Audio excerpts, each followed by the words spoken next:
Some battles are lost because of bad luck. Others are lost because of bad tactics.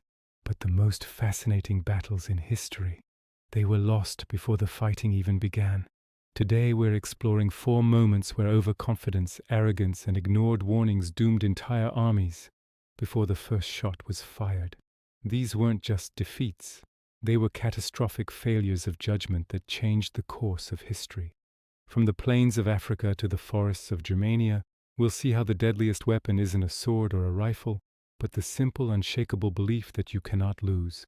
Stick around, because these stories are a powerful reminder that in warfare, pride truly does come before the fall. Let's dive in. Our first story takes us to South Africa in the year 1879. The British Empire, at the peak of its power, believed itself unstoppable. Its army was equipped with the most advanced technology of the day: Martini Henry rifles, artillery cannons, and a legendary discipline drilled into every soldier. They were the most professional fighting force on the planet, and standing in their way were the Zulu warriors, a tribal kingdom armed mostly with cowhide shields and short spears called assegais. To the British commanders, this wasn't a war. It was a foregone conclusion. Their arrogance was staggering. They didn't bother to fortify their main camp at Isandlwana. They didn't circle the wagons or build defensive earthworks. Why would they? They assumed the Zulu army would never dare to attack a modern British force head-on. They even split their own forces, sending a large contingent out to search for the main Zulu army, leaving the camp dangerously undermanned. They were wrong on every single count. Over 20,000 Zulu warriors, moving with incredible speed, coordination, and a brilliant tactical plan, had been secretly closing in. They used the terrain to mask their approach, remaining completely unseen until the last possible moment. When the attack finally came, it was a total shock. The British soldiers, caught completely off guard, scrambled to form a firing line. But the Zulus advanced in their famous Horns of the Buffalo formation, encircling the camp from multiple directions. The British line was stretched thin, and soon it began to break. Ammunition boxes were screwed shut and couldn't be opened fast enough. The supply chain collapsed. Officers on horseback tried to rally their men, but they were quickly overwhelmed by the sheer number of warriors. Within just a few hours, one of the most powerful armies on earth was annihilated. Isandlwana wasn't lost because Britain lacked better weapons. It was lost because they disrespected and fundamentally underestimated their enemy. That fatal mistake, underestimating an opponent, appears again and again throughout history. It's a lesson even the most experienced empires have had to learn the hard way. And centuries before the British faced the Zulu, the mighty Romans were no exception. Let's travel back to the year 378 AD. By this point, the Roman Empire had been fighting wars for centuries. Experience, discipline, and logistics were supposed to be its greatest weapons. But near the city of Adrianople, in modern-day Turkey, the Roman Emperor Valens ignored nearly every piece of good advice he received. He was facing a large force of Goths, a collection of tribes who had been pushed into Roman territory by the Huns. Valens was eager for a glorious victory to cement his own legacy. His intelligence reports were incomplete, understating the size of the Gothic army. His own generals advised him to wait for reinforcements from the Western Roman Emperor, who was marching to join him. But Valens couldn't stand the thought of sharing the glory. He decided to attack immediately. He rushed his army into battle after a long march under the punishing summer sun, without rest, and without a clear understanding of the terrain. The Goths, led by their chieftain Fritigern, played their hand perfectly. They used a screen of wagons to hide the true size of their force and to protect their infantry. They lured the Roman legions forward, deeper into their trap. Then, just as the Roman lines were engaged and exhausted from the heat, the Gothic cavalry, which had been away foraging, returned and slammed into the Roman flank. The effect was devastating. Roman formations, usually their greatest strength, broke under the pressure. The cavalry attacks shattered what little discipline remained. The battle devolved into a chaotic, one-sided slaughter. Emperor Valens himself disappeared in the chaos. His body never recovered. Adrianople was a turning point. Rome had lost an emperor, an entire field army, and its cherished illusion of invincibility. If Adrianople showed the incredible danger of imperial arrogance, our next battle demonstrates the danger of walking into a trap you don't even see coming. A trap laid by someone you thought was a friend. We're now in the year 9 AD. The Roman Empire believed the vast wild territory of Germania was all but conquered.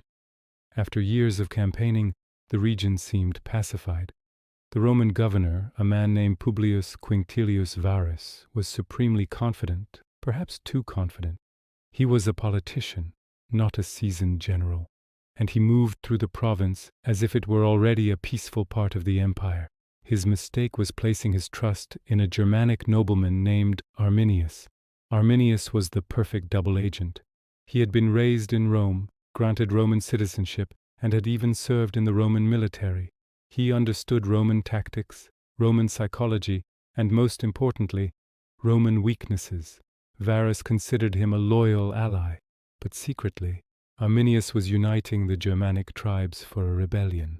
He fed Varus false reports of a minor uprising in a remote area, offering to guide the Roman legions through a shortcut to quell it. Varus took the bait. He marched 3 of his best legions, nearly 20,000 men, straight into the Teutoburg Forest. The terrain was a nightmare.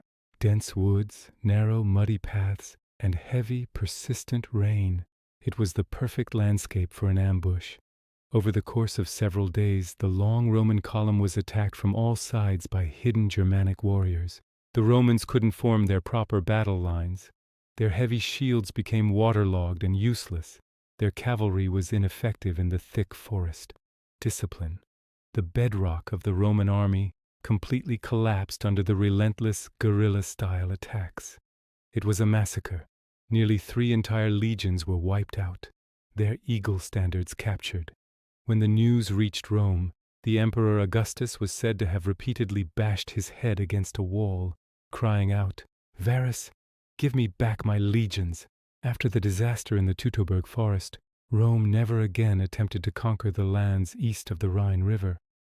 An empire stopped expanding, all because it trusted the wrong guide.